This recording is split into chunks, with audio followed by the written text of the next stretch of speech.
Hello and welcome everybody to another episode of our podcast. This is Welcome to Livingston, where we discuss all things Livingston County. My name is Don Putkela.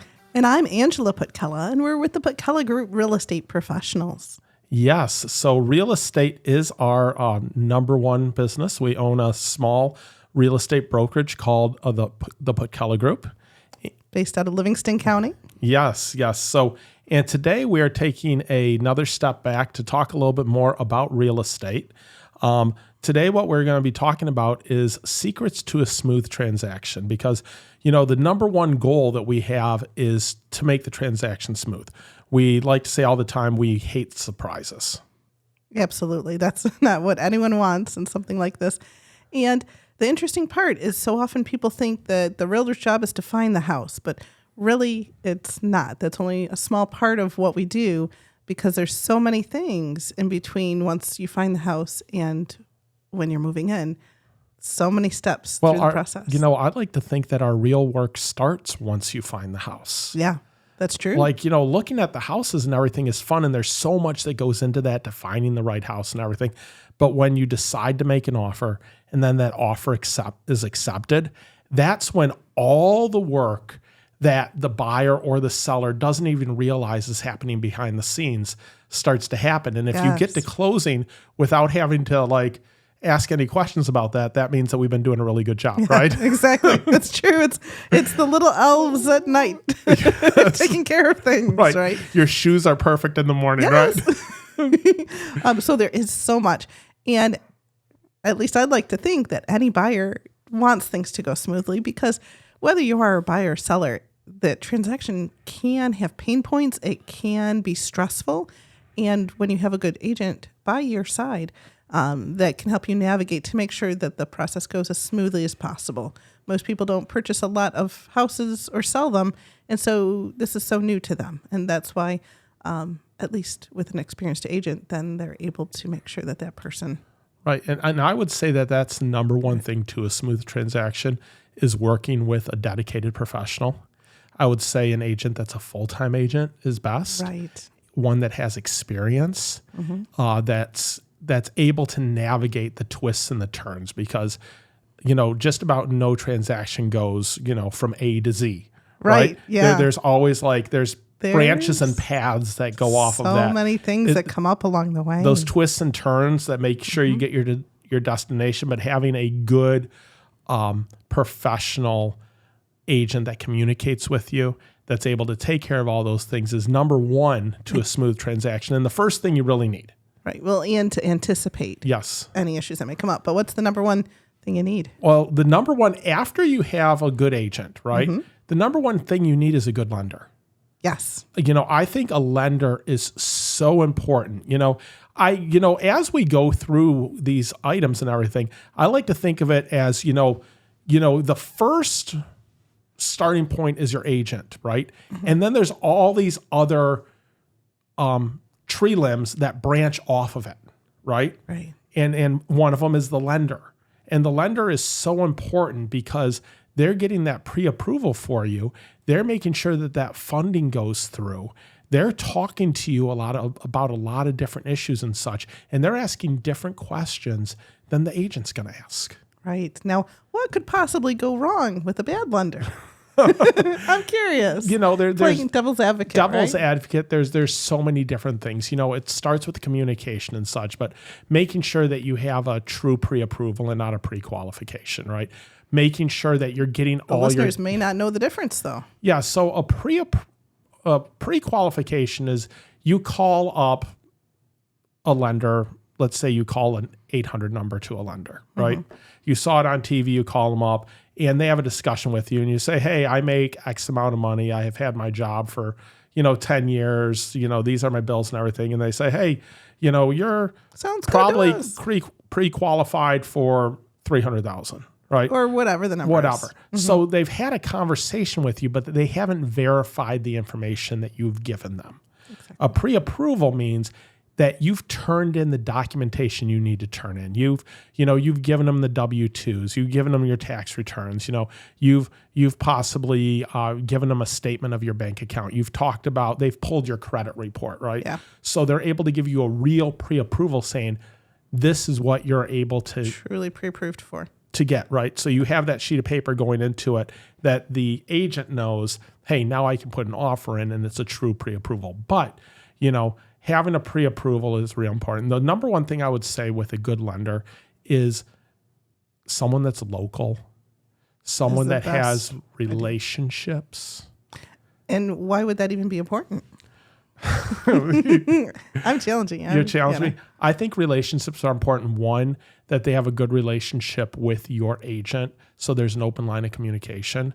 But two, they have good relationships with other agents in the area, so that if that pre-approval is in front of a listing agent, right. They have confidence that they know that person, they know the transaction is going to go smooth, and this loan is going to close. There's a confidence, right? And in this environment where it's competitive, there's other, other people putting in offers, right? That's one thing that can make your offer stronger. It doesn't even cost you any more money. Is having a lender that is known and trustworthy. That's local. Well, and I have some things on my list here. One of them is available outside the 9 to 5. This is so important because as realtors, we work all weekend, every weekend, all night. When I call a lender, if it's 6:00 on a Saturday, I don't expect them. It's wonderful if they pick up the phone right there, and a lot of times the local lenders do. Mm-hmm. But I'm going to get a phone call that day. Right. There's going to be follow-up on that. That, if it's one of the big national ones and I call at 5:05, I might not hear anything till Monday. 9:00 the next morning. Or the weekend, you need to be able to update that pre-approval. You need to be able to ask questions. You need to be able to say, hey, they're looking at a house that has higher property taxes. Can you run numbers for me to tell me what their monthly payment's going to be? Yeah. Because all these things are important, and a good lender is going to help you anticipate issues, right? Mm-hmm. You're going to be able to call them up and say, hey, this is what I have going on. Can I bounce this off you? And they're going to be able to give you answers and such, things that buyers may not realize is underwriting is so important. A lot of local lenders have in-house underwriters, or they have an underwriter that they know that they can speak to and ask questions for. Right. They can call the person up or walk over to their desk and ask questions. Yeah, never underestimate that, because otherwise when you have a big box and it gets handed off to someone, like, I don't know, I tossed it to the next department, and who knows where your file is. Because what an underwriter is going to do is they're going to take your file with your contract in the house and everything, and they're going to make sure everything lines up. All the income is accurate. The terms are accurate. They're the ones that have to put that stamp of approval at the end for you to get it clear to close. Right. A lot of complexity generally, like with most of the transactions we do. It's cute because a lot of people think, oh, geez, I bet most people aren't complicated like we are. And the truth of it is that pretty much everybody is. Right. So a good lender is going to be hands-on. Yes. And that's really what you want. A good lender is going to, and we're going to talk about appraisals in a little bit here, but a good lender is going to use a local pool of appraisers, meaning they're familiar with the area.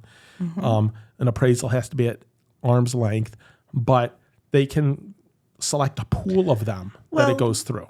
Because I think you can make a case that when someone is driving in from 2 hours away to appraise a house, much like a realtor, their knowledge and expertise is going to be a little bit different than someone who's working in a certain area and knows. Exactly. So if you're getting a pre-approval from abc.com or xyz.com and you have a pre-approval, I'm not saying that that's not a real pre-approval. I'm saying that there's certain things that go into that, and then there could be headaches, and there could be headaches on appraisal because they're not on the ground in the area that you are. Right. And that's the biggest thing.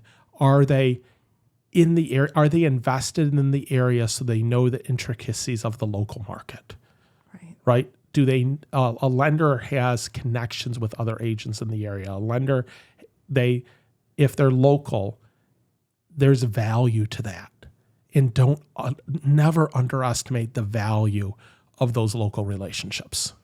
And especially because a local mortgage lender does this day in and day out. Day in, day out. It's not just walking up to your bank and, maybe they do mortgages, but they do a lot of other things too. And you're not getting a call center. Right. Yeah, because a call center. And the last thing I will say on lenders, because I want to move on to a few of the other things, is a good local lender. If you're a first-time home buyer, or you're someone that's been in the house for a while and you've had a few different jobs and maybe your credit's not where you would like it to be anymore, a good local lender is going to be able to walk you through that and do some credit recovery with you. And they can sit down and say, hey, you're not approved for the amount you want today, but we're going to put a plan in place. And these are the things you're going to do in the next 2, 3, 4 months to get you where you need to be. We've had clients before that, the lender said, I want you to pay off this exact amount on this credit card. Or we had one where our client didn't have any credit cards and thought they had good credit, but they actually had no credit. Because it was a young first-time home buyer, very responsible, and paid, or earned and saved up and paid cash for his car. And, and lo and behold, he didn't have any kind of credit at all. So, and there can be sometimes that something's on your credit report that you didn't even know was there. And if you dispute that and explain why that's an inaccuracy, then that may open up some things. But a good local lender that you're sitting down with will have those tools for you, is what I'm saying. A person with a pulse, right? Right, yeah. That it's a human being. It's not a call center. It's, because the nuance and the details you're getting into on your personal finances, you want someone that you can ask questions to. Right. So for you buyers out there, when you are sitting down with your agent and your agent says, hey, I'd like you to use this lender. Or who they would recommend. They would recommend. Ask them. Say, why are you recommending this lender? How many deals have you done with this lender? And what's the relationship there? Well, yeah, in terms of obviously have some confidence in this person, explain to me why. Exactly. So that's the number one step to a smooth transaction. I really think that a good lender is really important. Key. Absolutely critical. Right. Key. Yep. So the second thing that I think is important is the title company that you choose. We do have an episode on title companies. Yeah. First American Title, who we use almost all the time here, is a wonderful local title company. I think your title company is important because they take care of the back end of the paperwork. They make sure that there's no liens on the property. They make sure, is it in a trust? Do you have to get the trust paperwork over? They're where you sit down to do the closing. And you want a title company that's professional, that's flexible with you. One of the things I love about First American is they have so many different locations, but they'll go on site if need be. We've had clients who wanted elderly and, mobility issues. Right. So they were able to go to the house to do the closing. They're able to go to the nursing home to do the closing, right? Right. So that's amazing. We also had clients that were on vacation in Florida and walked off the beach into the title company, sold their house, and then walked back to the beach. So with that title company, they essentially have a local branch that we have local contacts at that we can, again, also call on a weekend if, for some reason there was an issue with a wire or whatnot. You need to have those lines of communication. But since they are kind of a national affiliate, they've had locations throughout the United States. And so they have these other locations. Right. So you have like spokes of a wheel, right? So you have your lender that's a spoke, right? You have your title company that's a spoke. Those are strong spokes. Those are important aspects of the transaction. Your next aspect of the transaction, you get under contract. You're so excited about the house, you have to get an inspection. You very well should be. Right. It blows my mind the number of people that are waiving inspections, and we just don't advocate inspections for that ourselves. Are really important. No inspection is perfect, but the idea of an inspection is you're trying to find out as much about the home that you can. Buyers are always, you're going to say buyers are truthful and such, but they don't know everything that's going on with their house. Right. So it's important to have an inspector come in and talk to you about the home. They're going to get up on the roof. They're going to look at the roof. They're going to, open up the panel. They're going to test the water for you. If you have a septic system, they're going to take care of the septic system. And then, interestingly enough, depending on what city your house is in, there's different rules, right? Livingston County does not have a point of sale inspection for septic or for the house, right? You go down in Washtenaw County, the septic has to be inspected and paid for by the seller prior to closing. You go down to Taylor, there's a point of sale inspection where there's certain things in the house that have to be inspected. You're in Westland, there's a roof inspection that has to happen. Mm-hmm. So one, it's for us at the agent to understand what those things are, and advise our clients. Because as a buyer, as a seller, you're not supposed to know just off the top of your head which communities have these things. So your agent should advise you for where you're purchasing the house and how that affects you or any of the sellers. Exactly. That being said, though, the inspection is an important aspect of this, right? Right. And it's interesting because there's a lot of different inspectors. There are. And there's a lot of different inspectors, and if your agent has one that they recommend, that means that they've used that person for a while and they feel pretty confident in that person coming in and giving a good inspection. I would say that every inspector is different. Every inspector has their strengths and weaknesses. That's a very good way of saying it. And the other thing, the caveat to the inspector is they cannot see what's behind the walls any more than you can. Yeah.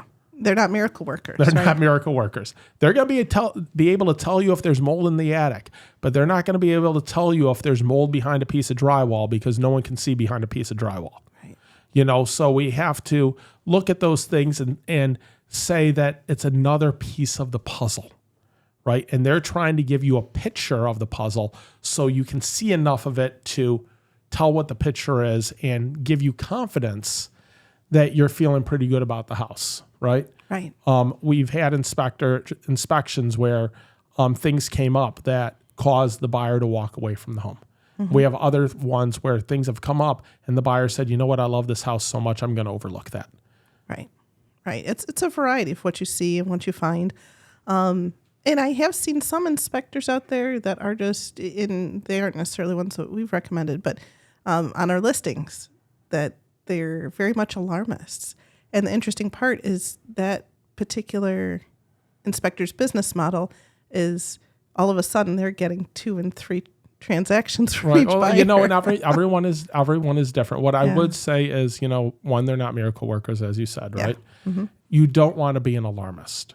Right. A lot of an inspection is you're going to be a homeowner now, so we're going to tell you all the things that we know about the house. And some of those things are going to be things that are deferred maintenance or things that you should know for the future, but that doesn't mean that they have to be addressed today. There's other things that need to be addressed today, but the important thing is when you get that report, you sit down with it, you're looking over it and you're getting a clearer picture of it. And then with your agent, you're able to say, well, I want this to be taken care of. I don't worry so much about this. Are there any deal breakers within that? Mm-hmm. It's, as I said before, it's another piece of the puzzle or another spoke of the wheel. Right. It's an orientation to the house. Right. So during the showing, you got a chance to tour the house, see the house, kind of preliminarily check out some things.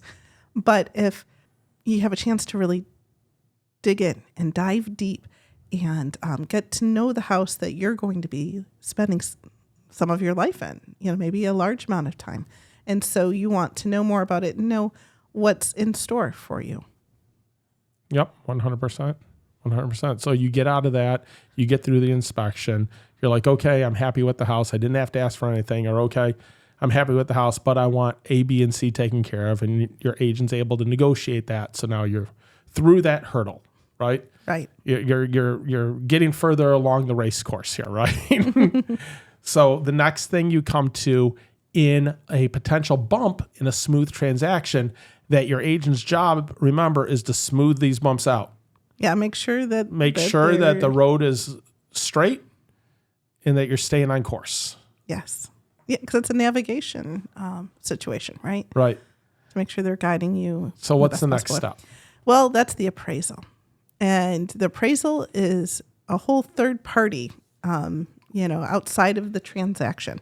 So what your agent does before this ever happens is, as you're putting an offer in, is they examine and say, you know what, this offer you're making, we feel comfortable that it will appraise for X amount, or maybe they don't. We had a first-time home buyer pull back from making an offer because as we did the analysis, we just couldn't get it to comp out. And we said, hey, there very possibly could be an appraisal issue if you come in over here. If you come in over there, maybe not. But to have that information going in is really important. Right, because an appraisal is truly at arm's length, and it's so at arm's length on the buyer's side. Because as a buyer's agent, we never get the chance to meet with the appraiser, to know who the appraiser is, to make any case at all. As a listing agent, you get a chance to meet with the appraiser and make a case. You're handing over comps. You're giving them a list, say, hey, these are the improvements that have been done to the house. For the agents that do that. But those that overprice it very likely do not, because they haven't done their homework to begin with. Why would they start now? Right. And that's why, as a buyer's agent, we make sure to do our homework too, to say, this other agent didn't necessarily do their homework. So let's be prepared for that. But there are agents out there that do meet. Yes. Like I think said, it's in the minority, though, from what I had heard. Right. But there are ones. I mean, I meet with every single appraiser for every single listing that we have. Yeah. And other agents do as well. Right. So, but from a buyer's side, the appraisal is ordered by your lender. Mm-hmm. Paid for by you. Yes, but that's why it's important to use a good lender that may use a local appraisal pool. The appraisal is going to come in, and that's going to be what the bank thinks the value of the home is. Remember, this is just an opinion. Right. It can be somewhat set in stone if it's an FHA appraisal, which means it sticks with the house for 6 months, but that's neither here or there. It's an opinion. So if you feel comfortable with the price that you're paying for a home, do not let the appraisal dampen your enthusiasm about the home. If you felt confident in it, if your agent felt confident in it, it's just another hurdle to overcome because, you could bring more money to the table. We can negotiate that down for you. Right. Maybe the seller there's avenues takes less. there, right? But it is part of a transaction that needs to happen, that we want to go smooth, but there are things that can happen there. Because it's truly an unknown. And I feel like that's another part of having a strong agent working for you, is because they're able to navigate if something does go sideways, right? How do you negotiate that? We have certainly had some buyers end up spending less on the house because they were able to negotiate that price down, when that occurred and so forth. Right. So, but there's steps that can be taken, and an experienced agent is going to know what those are for your particular situation. 100%. So you get through the appraisal. Now you're into the home stretch. However, what are some steps that a buyer can take to make this whole thing go smoothly as we're jumping through it? Yes, absolutely. And a big part of that is the lender and listening to the lender. Don't run out and buy a car or a large purchase or whatnot. Don't open up any new credit cards. Yeah. So those are things that are kind of a little 101. But some of the things we've run into too is when we've had clients take on a secondary job in terms of extra tips, right? As well as having a garage sale and so large amounts of cash coming in. But outside of that, I think some of the biggest things, though, is just handing in the paperwork early and having the patience to be asked for. Sometimes it's multiple times. Right. I think handing in that paperwork is really important. When we talk about a transaction taking 30 days, obviously there's some wiggle room in there. But when a lender asks you for paperwork, a lot of times what they may not say is everything is pausing right here till you get that paperwork in. We can't move to the next step until we make it past this. So getting that paperwork in, all of it at the beginning or right when they ask for it, or even when they ask for it a second or a third time. They already gave this to you. You need to do that to keep things moving. And when they ask you for your bank statement a second time and you already gave it to them, they're usually wanting the next month's statement. And it's usually because the underwriters have a question. Usually it's because, hey, you wrote a earnest money deposit check, but we didn't see that it cleared. We need the next statement to see that check cleared. And guess what? That next statement doesn't show up for another 4 more days. Right. So to you, it's like, well, this is all that I have, Right. They're asking for it again. So just because they're asking for something a second time doesn't mean that in their mind they're asking you for something new. Right. Right. Even though it's the same thing, we don't think in terms of the next statement. Right. Right. We don't think in terms of, well, they're looking for something new on there. Right. Right. They're going to pull your credit report again right before closing. They're looking to make sure that you didn't open any new credit cards or put a new roof on your house or buy a jet ski or speedboat. Right. Because sometimes those things happen. And that's why it's really important. And so to have that line of communication, not just with you and your agent, but with you and your lender. And be patient, right? If you have questions, it's okay to call your lender and say, hey, why are you asking for this again? Or it's okay to call your agent to say, hey, I have some questions I don't understand. Your agent, if you're calling us, we've been through so many of these transactions. We know the things that they're asking for. And if we don't have the answer, we know the right question to ask to your lender, where you might be confused about something, but not be sure exactly how to phrase the question or what to ask. If you tell us your problem, more than likely we'll know what question to ask to get that answered. Right. Because a lot of it is in terms of, just the experience, but understanding the terminology and knowing what steps need to happen and where we're at in the process. So if I know where we're at in the process, I can, if they call me up and say, hey, where are we at on the appraisal? I can say, well, have they called you up to ask you for your credit card number yet? No. Well, that means they haven't ordered the appraisal because you need to pay for that. Right. If they, so we understand what the steps are and how to navigate that. Yeah. Makes a difference. Because really, in a worst case scenario, those things are really bumpy. They're stressful. They take too long. Go with a bad lender and things don't pan out at the 11th hour and all of a sudden you're homeless, Right. Things, very bad things can happen. Right. And unfortunately. That's perfect for the analogy that I was working on. And you mentioned it. When I was talking about these things being spokes of a wheel, it is 100% that way. So if you think of a wheel, you think it has to be round to go down the road nice and straight and not bumpy, right? Right. If one of your spokes isn't strong, it causes a deformity on the wheel, and now your wheel isn't round anymore. A little bumpy. So too much of it won't go. Exactly. But your realtor is that center of the wheel. Yeah. And it's where all the spokes come off of. And that realtor has to be strong and professional and be able to connect all those spokes to make sure that you're going down the road in a nice, safe, straight format. Absolutely. Yep. And that makes a big difference. And I know we very recently talked about buyer agency and buyer representation. And that's, one of the many reasons to have a good agent working 100%. So I think to, kind of wrap up a little bit, if you're a buyer out there and you're concerned about getting into purchasing a home, you're a first-time home buyer, or as me and Angela have talked about many times, if you haven't bought or sold a house and you've been in a house for 20, 25 years, it's just like you're a first-time home buyer again, because it's changed so much. It's not the same as it was the last time. If you were buying or selling before the pandemic, it was different than before the Great Recession, than before the 90s or the 80s. There's all these different eras. Yeah. Right. And the process changes, right? Yeah. And the stress points change. And one of the biggest things is, remember, you're a different person. That's true too. So your perception and the things that are important to you have changed, right?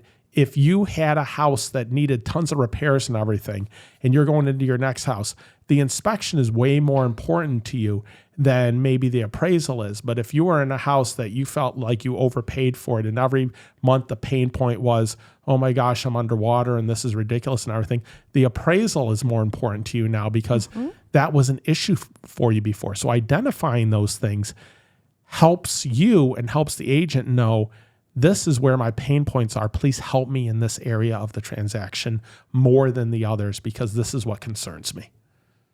And it's that customized experience because each person is different, each home is different, and each transaction is very different, and we all want them to be as smooth as possible. Exactly. So if you are a buyer or a seller out there and you have questions, please reach out to us. We love sitting down with our clients and helping them through to put a plan in place. There are so many clients that we've had that we have met with them, 6 months, a year before they're ready to move or to buy, just to kind of put a plan in place and to put a roadmap in place to say, hey, this is where we're going now. What do we need to do to get there?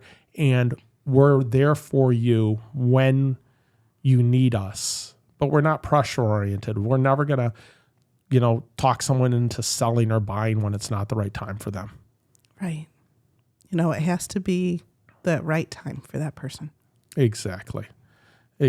So if you go to our website, welcometolivingston.com, you can sign up for our monthly newsletter. There's a little link down there at the bottom. You just put your email address in, and then you'll get our newsletter every month. It has some great articles in it, sometimes some homeowner tips, local events that are coming up. Every month it has housing stats on there, so you can kind of get an idea of these are how many houses are on the market. These are what the prices are. This is how many days it takes to sell a house, to get an idea of what those stats are and such. We'd love for you to sign on for that and then to be able to have that. It's a new edition, but we have some of the people that have been on the podcast before in the past are now writing our homeowners article, right? We used to use more of a generic thing, but now, we have some of these guests that are helping us out with providing helpful hints to homeowners. 100%. Yeah. Excited to have that. So great. So we're doing good things, and we hope that you find value in our podcast and in the information that we're putting out there. 100%. And we will be having more guests and more local companies coming on soon. Please check out some of our past episodes. Yeah, it's been us lately because this is the summertime as we're recording this, and a lot of guests have been on vacation and busy time of year. Right. All of you that are up north or out at the beach right now understand that as well. In Michigan, when the weather is nice, we all want to get out and enjoy it because we live in such a beautiful state. So while you're out at the beach, please check out our podcast and know we're going to be having new guests coming on soon. Yeah, absolutely. Especially through later in the summer and in the fall, lots of guests to come. And at this point, 99 episodes worth of content. Yeah, so listen to episode number 100. Yeah, especially for some exciting news there. So yep. Very good. Well, hey, thank you so much for joining us today and listening. And we hope that you were able to get something out of Secrets of a Smooth Transaction. Yes, thank you so much. Welcome to Livingston.